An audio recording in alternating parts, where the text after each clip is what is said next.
Hello and welcome back to Protect Life here, Breaking the Consensus. This evening we'll be talking again to Alan Hynes, who's the CEO of the Catholic Education Partnership. Before we do that, I'd like to, as usual, invite you to click on the subscribe button. That way, any new materials that we produce, you will be advised of. Also, the donate button is there in these difficult times. I know times are straitened, but anything you can give us will be used to the best of our abilities and will be much appreciated. Alan, thank you for joining us again and welcome back. Pleasure, Michael. Thank you for having me. Listen, I'm sure there are going to be people joining us this evening who haven't been on before. So before we get into continuing the meeting with thing, I think it's useful anyway.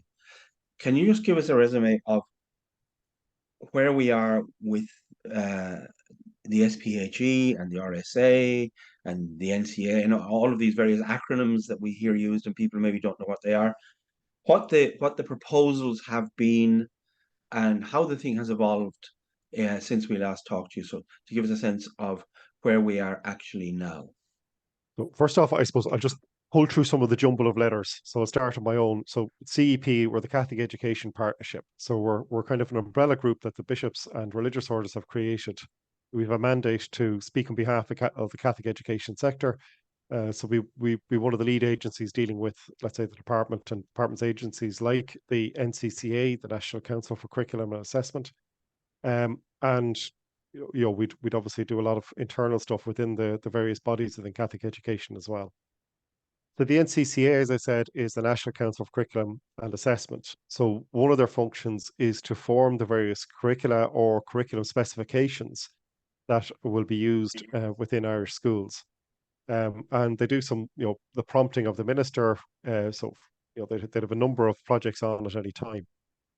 So a long-standing one has been SPHE, so it's social personal health education. And it's well over a decade, I suppose, in terms of the state looking at reforming SPHE. Now, along the way, this became somewhat political, and we had several parties within the Oireachtas and several independent TDs, but typically the kind of left-wing parties attempting to bring in and introduce what they would term as objective sex ed bills, which would force all schools to teach a mandated curriculum. Now, so far, the government has accepted those bills at second stage, but hasn't progressed them any further. So they kind of sit languishing.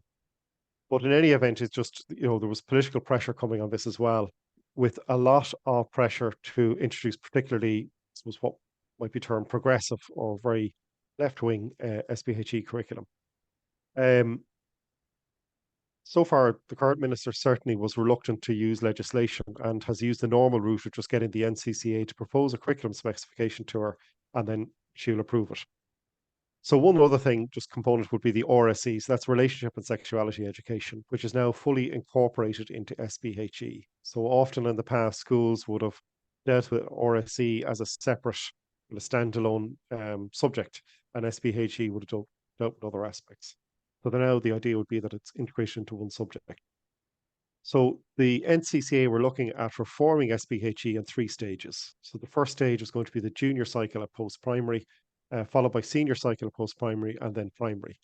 So this September, right now, as schools start up, schools are tasked with implementing the curriculum specification for junior cycle SPHE. Now, it's a specification, Michael. It's not a curriculum. The specification, I mean, if you read it, it's a lot, the document run into maybe about 30 pages. There's only really 4 pages that matter in a sense, and they're the ones, if people want to look at it, that would be strand 1, 2, 3, and 4. And they lay out in bullet points what must be taught. Now, the detail is fairly sparse. What then happens is that patrons or book companies, private book companies, or just schools by themselves will flesh out that specification into a full curriculum. Now, unfortunately, what happened, or might have been intentional or not, but in any event, the NCCA produced a draft last autumn that was quite radical, very radical, much more radical than the final spec that was approved by the minister. In February, they produced a final draft that went to the minister for approval. Now, she had been expected to approve that pretty quickly because schools needed to have this detail for the coming school year. And likewise, book companies and people like ourselves, patron bodies, who were preparing resources, needed this approval to see exactly what would be in it. He delayed that, unfortunately, to the second half of May. So it was very, very late in the school year. Schools were winding down. Teachers were going to be going on holidays at the end of May. So that specification came out very late. And what that meant was several of the book companies basically produced resource books, and they based it on the previous draft correct spec that had been produced in the autumn. So a lot of these books are far more radical than the final specification the NCCA produced. And certainly we'd have several difficulties with several of those books. Um, However, we have produced our own resources for the RSE component of SPHE. They're published on our website, which is catholiceducation.ie. And if people want to go into that website, they'll find them. They're under, you'll see on the kind of right-hand side of our webpage, you'll see, what do you call it, resources, and underneath that post-primary, and then just go into RSE. Although I think Adrian will post it just in the group chat here, and he can email out the link afterwards as well. But if you go in there, and parents are perfectly, we'd be delighted if parents took an interest in this and went in and went through the resources. But they are the RSE resources that we have now provided to Catholic schools for use for RSE. We've said other all elements of SPHE, we're happy for schools to use the free resource available on the NCCA's website. There's no need for schools to actually be putting parents to the expense of buying textbooks when these free Hmm. resource available from ourselves developed at much expense. For use, and they are appropriate to Catholic schools. So that's, I So, suppose, that's where we are. so if we I know that from communications we've had and talking to people around the country, there are certain areas that are causing a lot of concern with parents generally. Just one thing you said there that caught my attention, that the document that was produced ended up being a far more radical version than had been expected Well, no, the initial draft was far more radical than the for the, final specification. for the final Now, I mean, specification. you But know, yeah, where is this? I mean, who is, how do I put this? Is there is a sense that this is being presented? Certainly, when I read the media or I listen to people being interviewed on RTE or whatever, that this is simply fact based. This is neutral. This is settled. This is science. Whether we're talking about sexuality or sex positivism or identity, gender, all these things, and you, that is, you, the conservatives, the Catholics, and all that, you're coming from this kind of ideological position or theological position. But isn't there a kind of a deep dishonesty in that, as it's presented that this is some kind of neutral position? fundamentally dishonest. But you have a lot of this around education. I was recently on News Talk with Michael Nugent from Atheist Ireland, who was trying to argue that like having secular schools is a neutral position. But sure, that it's completely fictitious. There is no neutral position in education. Certainly there are facts. So let's say a subject like maths is very, needless to say, fact based. There's very little subjectivity in it. But you take a subject like history, just take us away from maybe this evening's more Hmm. controversial subject. How do you teach something, let's say, like the Holocaust, or indeed any kind of war or social movement, without engaging in some kind of moral reckoning with those topics? And that moral point of view has to come from somewhere. Now we're honest enough to say we're coming from a Catholic point of view, but you'd have politicians, let's say, like certainly Alan Reardon or people in People for Profit, who will try to say, well, their moral view is just a kind of a neutral moral view that all wise men and women can agree on. Hmm. Anybody who studied philosophy recognizes this is just utter nonsense. And I called out Michael Nugent on that. Like, where does his moral view come from? Now, he ultimately said he bases morality on the UN Declaration of Human Rights, um, which is wonderful. But um, like, there is Where no does that neutral come from? view. Yeah, well, and yes, I mean, and the Christian and Catholic origins of a lot of human rights thinking is there, but has had other elements bolted onto it since.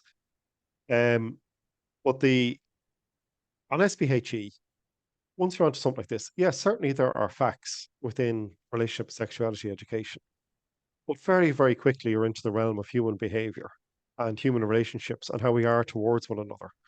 And those, they are complicated topics. There is no easy answer. And furthermore, there's no neutral answer. It always comes from somewhere. Now, we're quite happy. Our schools ought to be teaching in line with Catholic teaching. Catholic tradition, and Catholic anthropology. That's the Catholic understanding of what it is to be human. Um, People who are presenting like their view as being objective comes from a fundamentally different idea of what it is to be human, a far more atomized view that we're just kind of disconnected individuals. Hmm. You can see David Quinn rightly called out in his column recently the absence, for instance, in the senior cycle draft of any mention of marriage or even long-term relationships. And that's a significant defect in the view, from a Catholic point of view. Talk about relationship, sexuality education, but not mention something like marriage or the value of long-term stable relationships is a very poor understanding of what it is to be human. So these things are not neutral and it's fictitious. I mean, we're not arguing that our view on this is objective. We're being honest and saying it's Catholic, but we're faced with people who are fundamentally dishonest. So that's where we are. Well, I suppose you might say, if you're a Catholic school, and if we're going to continue to have Catholic schools, isn't there something fundamentally disingenuous, or in fact, almost fraudulent about this, calling yourself a Catholic school, but not having any Catholic content? Well, there would be, yes. In fairness, though, a lot of schools do try to engage with it. I think this topic has caught a lot of people on the hop because I was only again chatting with a concerned parent earlier today who faced this in the school they were engaging with. Schools are being told by some campaigning groups if you do not facilitate young people going through this in a particular way, that there's a very high suicide risk. And that scares the living daylights out of people. Same thing happens to parents of this as well. Um, and you get a certain level of moral blackmail into a certain position, or are obviously arguing from compassion and everything else. And compassion is a value we obviously as Catholics place a huge value on, but we also place value on terms like truth and responsibility.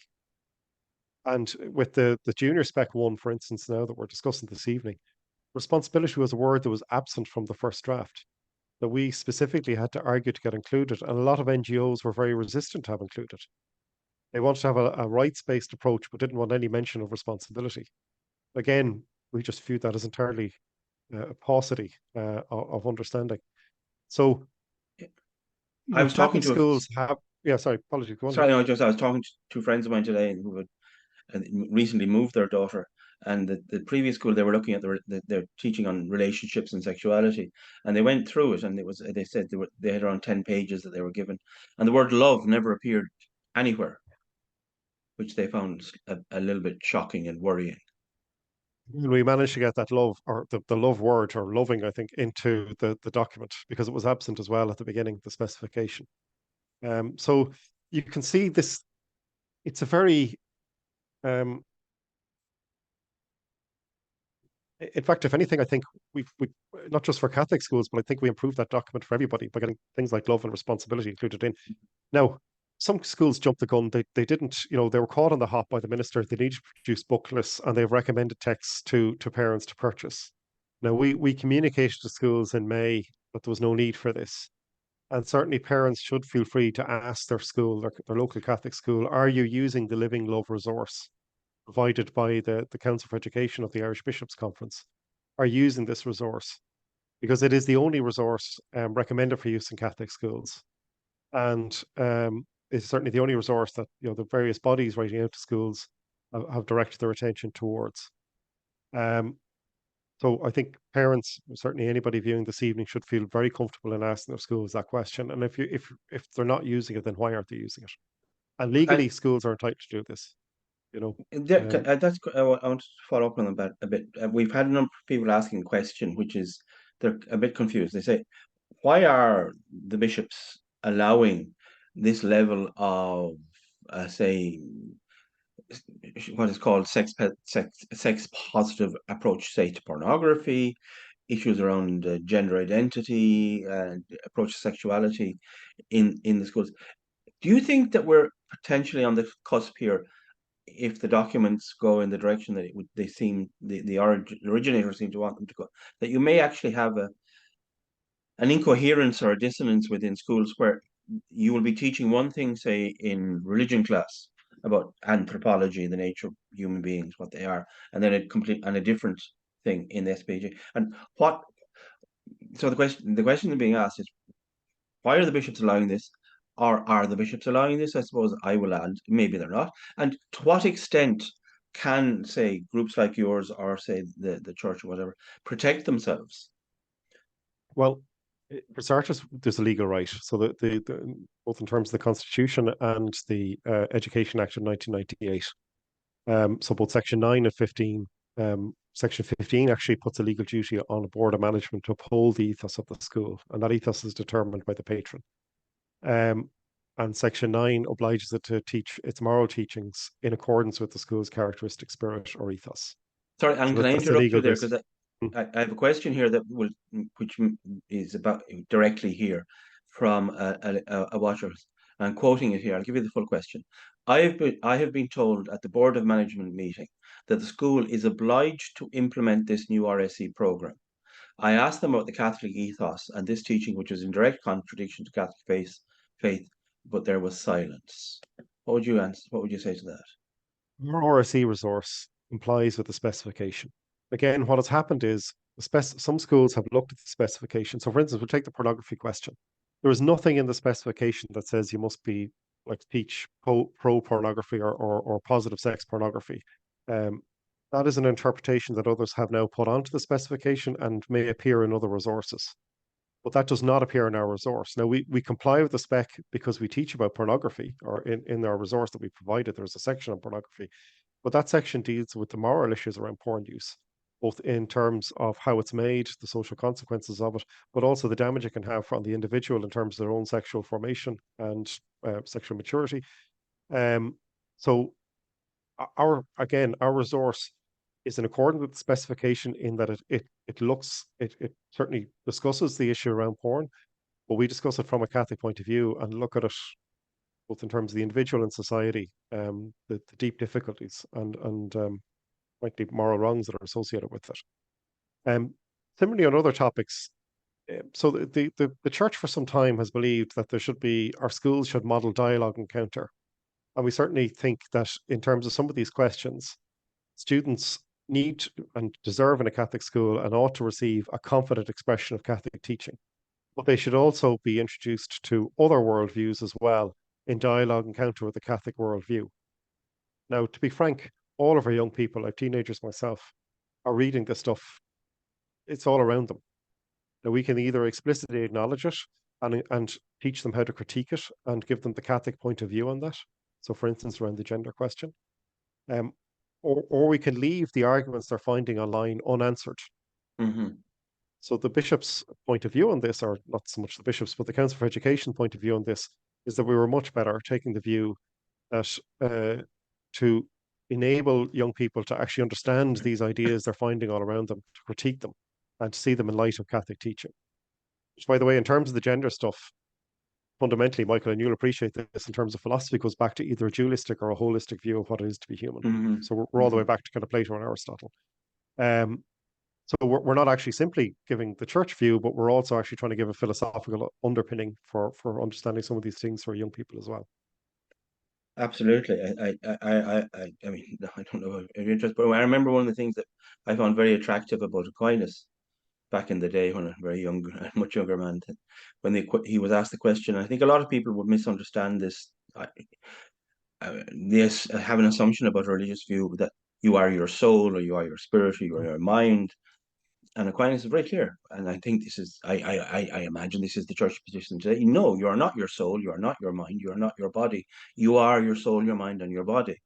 And there is a strange dualism, I think, in a lot of this stuff where there's the body actually, they have tremendously little respect for the body Hmm.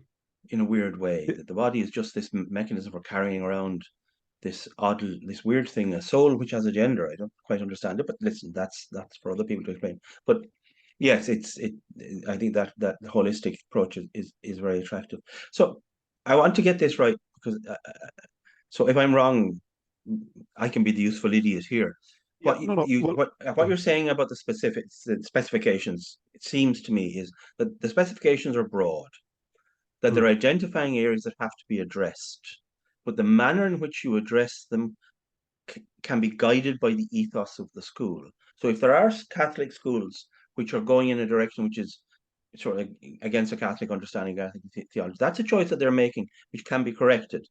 They're not mandated to teach in a certain way certain facts. all schools are mandated to teach the specification, the SPHE specification, right? But and by the way, it's not just that they may teach it through the ethos of the school; they're legally obligated to teach it through the ethos of the school. The Education Act obliges the school to teach these things through the ethos lens. Now, we're not, as I said, we're not seeking a kind of a Catholic only view because we think we'll ill serve young people by doing that. Hmm. But what we fully expect our schools to do, and what we certainly believe they've obligations to do, is to give a confident presentation of the Catholic ethos, the Catholic view on these matters, while also presenting other worldviews and enabling students to critique them.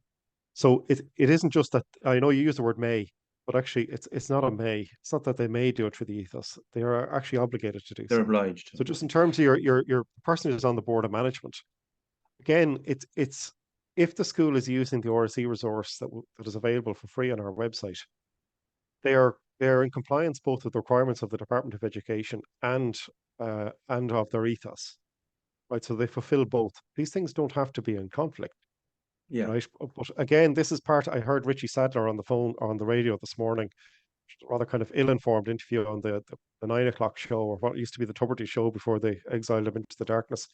But Hmm. he, he was kind of talking as if there's no new specification. So we people telling horror stories from the 1990s. I mean, at some stage these lads need to get over themselves. We all recognize things had to improve. But sadly, I also was kind of given the lie that the around ethos, uh, and talking about schools need to be obligated to this, that, and the other. I've seen some Hmm. politicians doing the same. This simply isn't true. So again, with So that person on the board or anybody interacting with the school, are you using the Living Love resource? And parents, as I say, can look at it themselves, but we're quite happy that a school can use that, comply with the NCCA, and comply with their obligations to the Catholic ethos. we have a question here. Would I be correct in asserting that the bishop's RSE policy, that under the bishop's RSE policy, Catholic schools must consult parents before introducing a new RSE curriculum and new RSE resources? Yeah, and this is, I would say, it's not simply the bishop's RSE, and that guidance, by the way, is available on the same link that Adrian will put up on the Living Love resource. There's also a book there that parents can look at, which is the Racial and Sexuality Education Guidance for Catholic Post-Primary Schools. It's available on the top of that page. So it talks about certainly, yes, the need for consultation. Also, arguably under Section 9 of the Act, it talks about in consultation with parents in terms of any moral teaching. Um, Now, in fairness, schools have been put in a possible situation.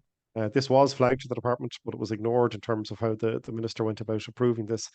So schools have kind of been told they have to implement it from September, but allowing no time for proper consultation. So schools, in fairness, they've been put in an odd situation. Now, the RSE element in most schools is not thought till well late in either this first term or early in the spring term. Um, but there should be consultation. And I will say, certainly, parents are entitled to see whatever material is going to be used in SPHE. And there should be no difficulty in schools providing transparency on that. And the RSE policy of the school should detail the approach that will be taken by the school to the teaching of RSE, and ideally should also specify what resources will be used. So, The question, I think, in various different forms that keeps coming up and keeps coming up is based on experience of people who have concerns um, about. Oh, sorry. Could I just, by the way, say anybody who's watching that has wants to contribute? We have a lot of questions here. We'll try and get to as many as we can. But if you can type your questions into the question box, then I'll be able to see them. Okay. Thanks a million. Sorry, Alan. I was saying. Um, Parents going to schools and asking for information or getting for about syllabuses, about curriculums, about what's being taught, what isn't being taught, how it's being taught, when, etc., and not getting a very positive response, or in fact being told, "Well, actually, that's none of your business," or "We can't do that," or "We don't know," or "There are lacunae in the information." Can you just go? What are the rights that of parents in a situation like this? well, first off, by the way, our school actually says we don't know yet. They could be telling the truth. Because again, the way this was brought in on the hop at the very end of the year, some of the SPHE teams in schools and school management might still just be getting their heads around all this. So just to say, in fairness to some schools, they may still be just grappling with some of the practicalities at the immediate start of the school year. However, as parents, you're fully entitled to understand what has been taught to your child. And certainly, a reasonable question as to ask, specifically what resources are going to be used. The school should be telling you that. I mean, I think that's unambiguous. Um, and with respect to parent rights, I think they've a right to information to understand what has been taught, because they Hmm. also have a right to opt their child out of any aspect of the curriculum. Of course, to exercise that right, they need to have full knowledge of what is being taught before they can actually exercise their right. And that right is constitutional, but it's also embedded in the Education Act. So Section 30, subsection 2E. Um, and that applies to every subject in the school. So once upon a time, I had a query in from a school where a Dutch parent, rather precise request, but wanted their child not to learn anything about the monasticism in Ireland in their history class. That was their right. Okay, comes Hmm. across a little eccentric, but that was their right as a parent, and the school had to facilitate the parents' wishes in that regard. So, similarly on this, like to have the right though to opt your child out, you reasonably need to understand what's in it. So schools need to have transparency on these things. Now, Yeah. I said, look, just at this point in the year, because of the nature of the way it was brought in, schools could still be finding their feet on this. Just, if they seem evasive, it might just be that they don't know the answer yet.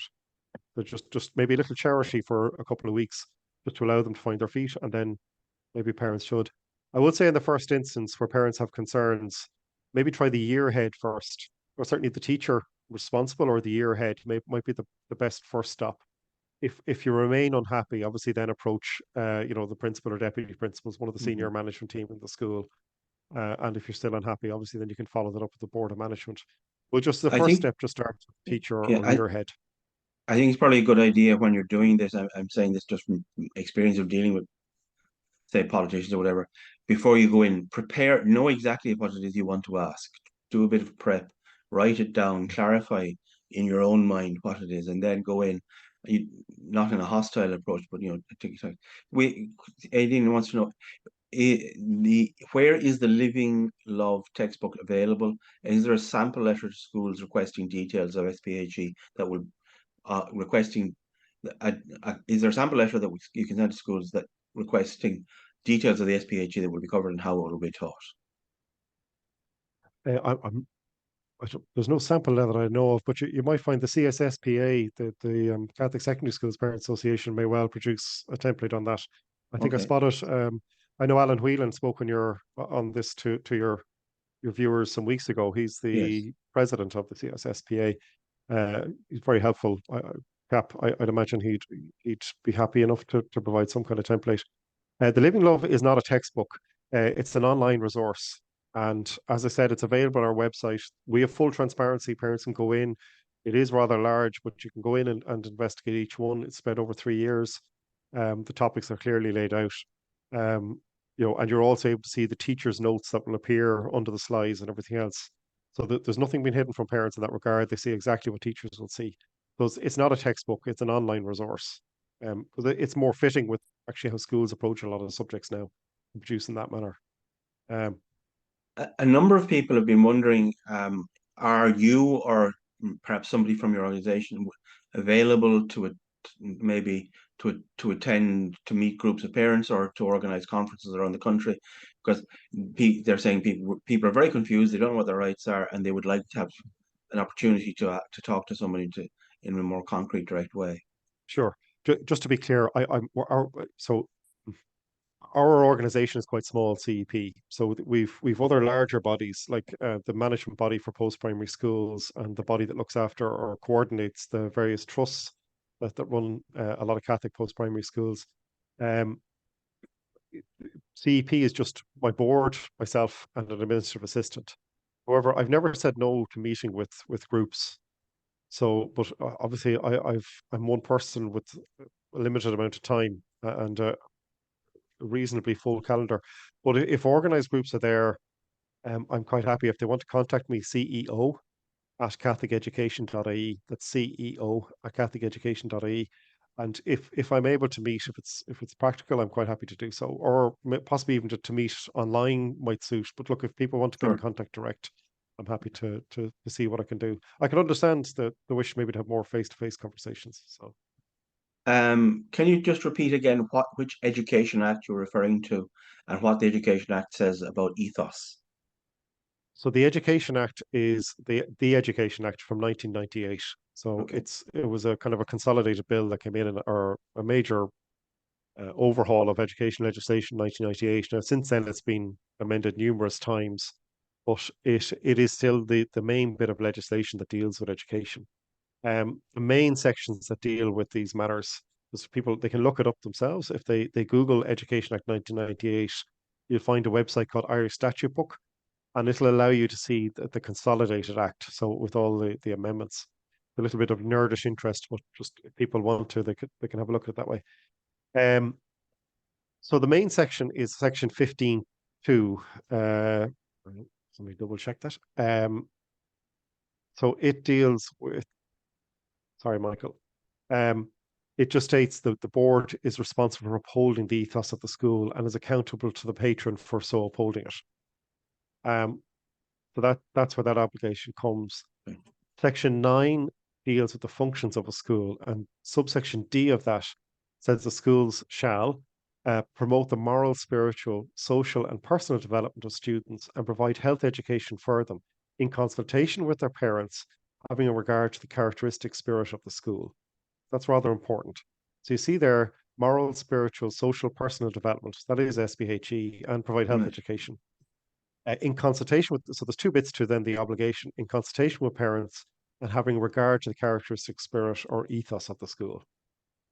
And then finally, you have section 30, which deals with the curriculum, and subsection 2 of section 30. So section 30, subsection 2E says that a school shall not require any student to attend instruction in any subject which is contrary to the conscience of the parent of the student, or in the case of a student who has reached the age of 18 years, the student. That's the conscience clause. So there are three rather important sections. And from those flow a lot of the kind of parental rights we're talking about in terms of opting out. We have a question here from a teacher. Was wondering, Mm. have would you consider producing a hard copy of the Living Love resource? She says to all secondary schools, because as a teacher, I know that having a physical copy in front of you rather than a website to go to will actually increase the chances of teachers using it. Well, we'll be starting to do training on Living Love. We'll be rolling it out. Schools should receive contact to this in the coming weeks.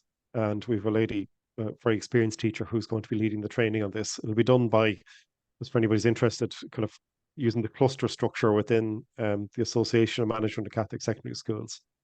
Um, so we'll be doing it region by region, and this lady will be rolling that out based on feedback. We're going to pilot across this year, but look, if there's a significant demand, we can look at maybe looking at printed copies. What we want to do in the first year, and parents are quite welcome to give feedback on this, Hmm. is we want to launch Living Love and get feedback back from schools, from teachers, from pupils, and certainly from parents with respect to the resource. And we'll revise it at the end of this year in light of that, and then bring out a final version because we actively want feedback. So certainly, as I said, parents, please look at it and come back. I will take that teachers thing on board though, just in terms of maybe when we finalize it, depending on feedback from schools, we can look at a hard copy. One of the things that keep hearing for parents who say they've gone to schools, they've talked to teachers, they've talked to principals, and they consistently they're getting information, but it's incredibly vague, it's imprecise, and they feel like they haven't really been answered. And perhaps there's a sense that this is a strategic rather than a strategic choice rather than just an accident of communication. If you're not happy with the responses you're getting from the school, what can you do?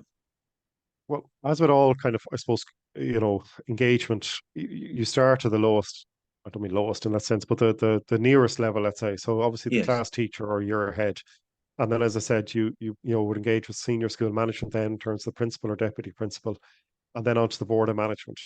If schools are still unhappy, or sorry, if parents are still unhappy with the information they're getting, and if they kind of feel they've exhausted the communication with the school, they can look at talking to the school's patron or trust body.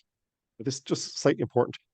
the bishops don't control the vast majority of Catholic post-primary schools, so they're not the patron of those schools.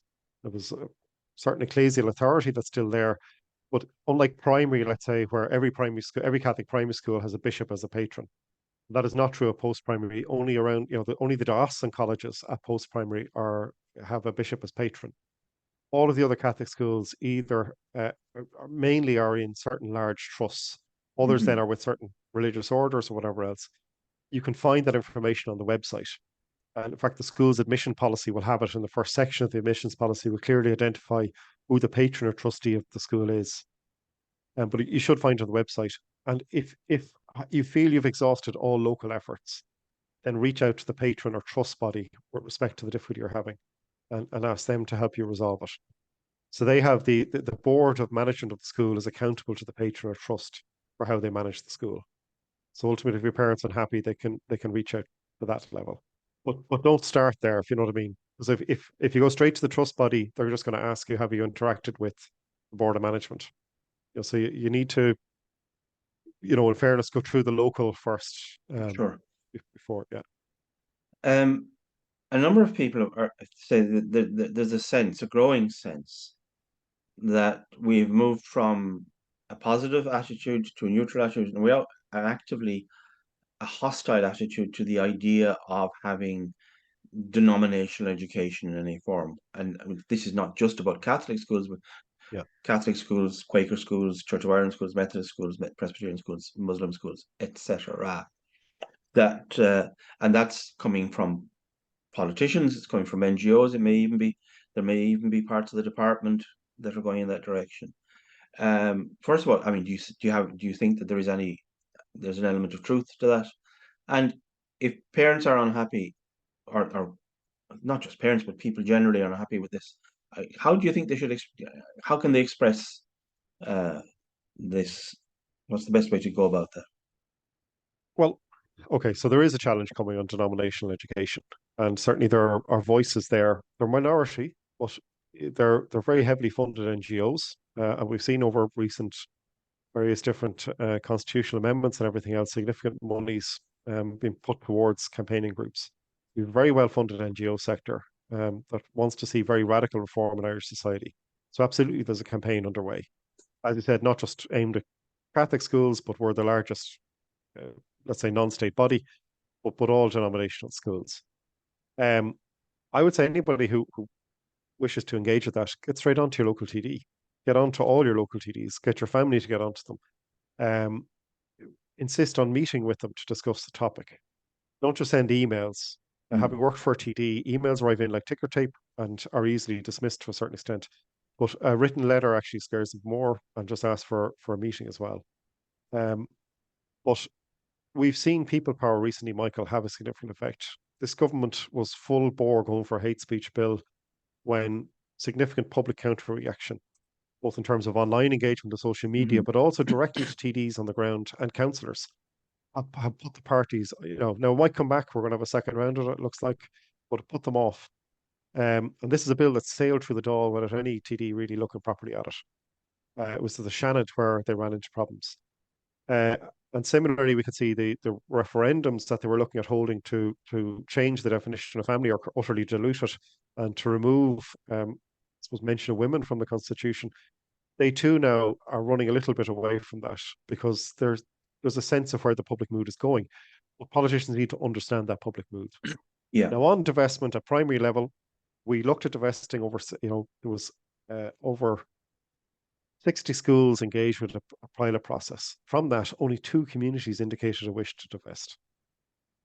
Um, so on the ground, there's still some very significant support for denominational education.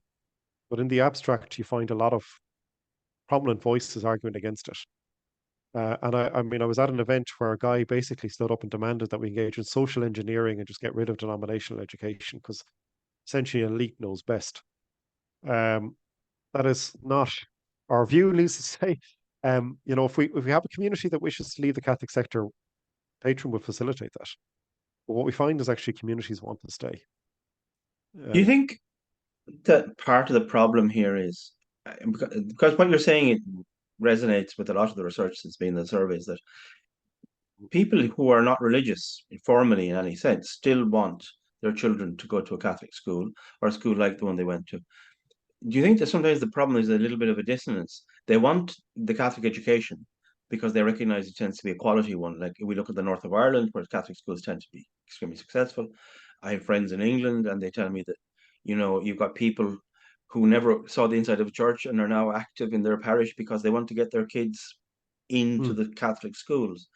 That here a little bit of the problem is people want the Catholic education, they just don't want the Catholic bit in the school. Yeah, there is, look, frankly, there is an issue with that in some cases. And, in countries where there are, I suppose, Catholic schools make up a smaller proportion of the number of schools, people who aren't Catholic are still welcome in those schools, very welcome. But they know going in that they have to agree that they're signing up for a Catholic education. That Hmm. means they're going to get, their child will be presented with the Catholic ethos. It is a little difficult for us to hold the line on that in Ireland when we control about 87% of primary schools. I mean, to an extent, the patrons would like to see a certain amount of divestment, particularly at primary level, not so much a post primary or not at all a post primary, but a primary level, because we would like to get to the point where we have enough Catholic schools to cater for those who really want a Catholic education, be they Catholic or non-Catholic. Hmm. And the divestment thing was interesting because we found, as you said, some people who were non-religious, but who were very vocal at meetings that they wished to retain it. And in some of those cases, they actually said they want to retain it because they saw the church could act as a bulwark to what they saw as some damaging ideas they didn't want coming near their children, and actually Hmm. understood that the church, even where they weren't believers, but they understood the church had a function in that regard. Interesting, a lot of new Irish, but I used that phrase earlier, but you have particularly a lot of Muslim community people express strong support for retaining the status quo. And we find a lot of Muslim families place high degree of value on Catholic schools because we welcome faith and we welcome expressions of faith. And even though they're not of our faith, we still respect them and we take them seriously and we Hmm. take the differences seriously. I'm going to digress a little bit, and if you Please. beg your patience. Again, this event I was at was a shared island event. It was about north and south, and there was a large argument over integrated education in the north, getting rid of denominational schools and making them all the same. And I was actually a loyalist chap. I'd made the point that Catholic schools welcome everybody. They're not for just for Catholics, they're for people who are interested in Catholic education. A loyalist guy commented, yeah, he actually thought we would welcome his son and look after him. But we couldn't explain to his son the importance of the 12th of July. Might be a fair point there. But then he commented that he had sent his son to an integrated school. But there he found they didn't teach either the 12th of July or, as he put it, the 17th of March. That they dealt with difference in Northern Ireland by ignoring it. And I've been into several multi-denominational schools in Ireland, and I found like they're not multi-denominational. You walk around, there's simply no religion. So again, same approaches in the north. They're dealing with difference by simply pushing it out of the school and ignoring it. Hmm. Our schools are actually quite happy to grapple with difference. And again, just back to our people who believe in an objective education system, what they're actually really proposing is a blandness, a bland sameness. We'd much prefer to see a plural education system where there's different models being offered. And we believe our schools actually are very good at pluralism, because we genuinely welcome difference. And we're far more comfortable with religious difference. Paradoxically, we're far more comfortable than an awful lot of multi-denominational schools because we come from a position of faith and value it. We have So, a question here. One of the problems, and we've talked about this now. Several teachers have said this to me, that the when you introduce certain kinds of ideas into SPHE, but into the broader ethos of a school, you can't just isolate them. They're not going to happen just over 20 minutes in one section, and you can say, okay, that's it. That there are going to be certain things which are going to reoccur, possibly in history, possibly in English, but all across the curriculum because they're woven into the anthropology of the understanding of what it is to be a human being, and therefore it's going to be. If you say, well, you can always withdraw your child, it that, and even if we could look at just reduce it to a half an hour Tuesdays and Thursdays, mm, the practicalities for many schools of withdrawing kids and for parents is going to be incredibly difficult. Also, and this is the question that some parents just simply don't want their children to be withdrawn because the children may feel embarrassed or uh, different, stigmatized, whatever. So I was wondering, is there a resource available, a book available, or have you considered maybe getting a resource together that that parents could give their children as a kind of a counterweight, a counterbalance to this anthropology? It's a very good question. I'll be honest, I don't have an answer to it, but actually, it's something we can look at maybe to see about that because it's not a bad suggestion. I would say, look, just broader point, and this is why we've, I suppose, looked at the dialogue and encounter model. Um, it isn't just in the other subjects in the school. Our young people are swimming in the sea, like it or Hmm. not. It's part of their daily lives, and even where some parents might be very disciplined about access to phones and be very conscientious about monitoring what their children are looking at.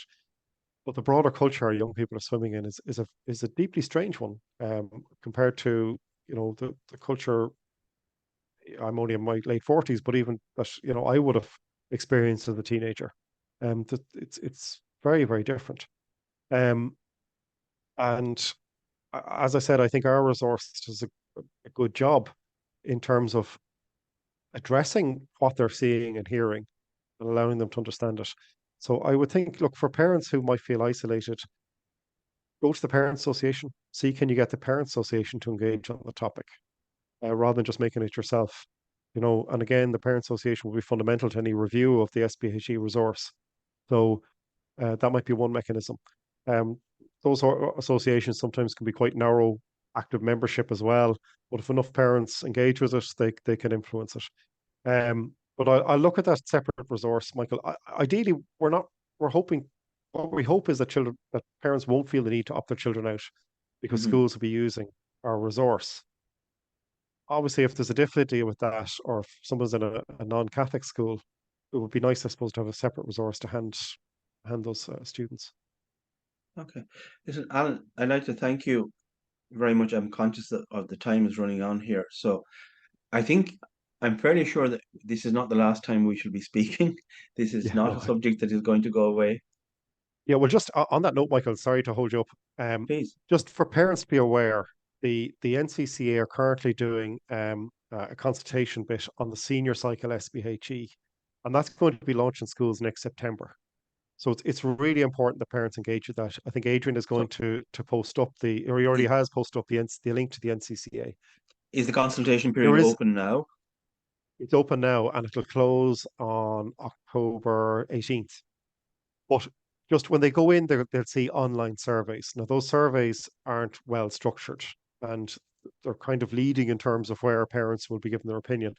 It's much better if parents actually write a submission. So you'll see there an option for a written submission template. Mhm. So I would just say to parents, engage with that. So certainly do the online survey. That's fine, but it's far more powerful. So one of the reasons this was de-radicalized from the draft thing, that the junior cycle from the draft to the final was de-radicalized, was because there was a huge engagement by parents. So this is Over for the over senior four cycle senior cycle, and and then the prime following year junior we'll get the cycle primary. Junior cycle is done. That's what we is have in now. that's in this is Se- senior cycle yeah, and senior primary cycle school the year after. So the this year time after. next year, we'll be looking at the primary consultation. But there's still time. I would say if parents get in there, make that written submission. Really important. Um, I will say, look, a couple of things in it. You'll actually see that they've been oddly ambiguous in some of the language they use. But again, look at David Quinn, in fairness, pointed it out, the lack of any mention of the value of long-term stable Mhm. relationships, and particularly the absence of marriage. And certainly in our resource, we mentioned marriage. But if I can encourage, parents engage with that, make particular reference, I think, to that. And again, just in terms of love, uh, nice that the Catholics are the last romantics left in the room, but Yeah, that we should be, from loving relationships. I think Um, that's it's a really important point, and I'd say to anybody who's listening, don't just do it yourselves. Do it yourselves, but engage with your friends, your family, be evangelical about this, because one of the political problems that they had with the hate speech was the fact that when they did the consultation, 74 75% whatever of the the responses in the consultation document were negative. yeah, And while they tried to dismiss it and said there was an organized whatever, I don't know, it was nonsense. But it did create a problem for them. And it also yeah, informed the TDs in the Dáil and the people who are trying to get re-elected uh, sometime soon, then this may not be this cat may be out of the bag. So if a lot of people responding to this and making it clear that there's a significant uh, group of people who are disaffected out there, then this actually can have a positive effect. This may slow down the horses or put a brake on this. Yeah. So encourage as many people Also, as your we local can to get TDs, involved. your local councillors, Yeah, there's a general election coming up. You've got a lot of ambitious councillors knocking around. But certainly your local TDs, get onto them, express your concerns on this. Um, and look, I think the CSSPA, I don't know if Alan Whelan is watching this evening, but I mean, um, Adrian might email out his email address. He just asked that the CSSPA be copied in on any submissions that people make to the NCCA. It would be useful to them as a parents organization to actually, collate some of those responses to inform their own observations and consultation on this. So, and just I might ask, just if Adrian or yourself, Michael, could make sure that maybe the CSSPA email address be circulated as well. I think Alan sure. Whelan just mentioned that would be useful to them. So the consultation does matter. I know someone made the point there was 5,000 submissions and they felt ignored. Um, it, there was an effect. They did de-radicalize. They took out certain things. Let's say cisgender disappeared, and other aspects were improved. Not as we might entirely have hoped, but there was significant improvement. And ambiguity came in. So don't feel it's worth us. It is a very important activity, and as I said, make sure the TDs get pinged on it as well. Okay, that's your job there for go off and write your essay now, or teacher will be back shortly. Listen, Alan, it's been great to talk to you again. We'll be talking again, I'm Listen, thanks sure, very much, Michael. sometime Appreciate it. soon. I'd like to thank the listeners out there. Thank you for your engagement. It's been fantastic. Before we go, just as I said, click on the subscribe button there, and if you can click on the donate button, anything you can give to defend those life causes those values that we all share and hold dear, we will use that to the best of our abilities. Thank you very much, and good evening.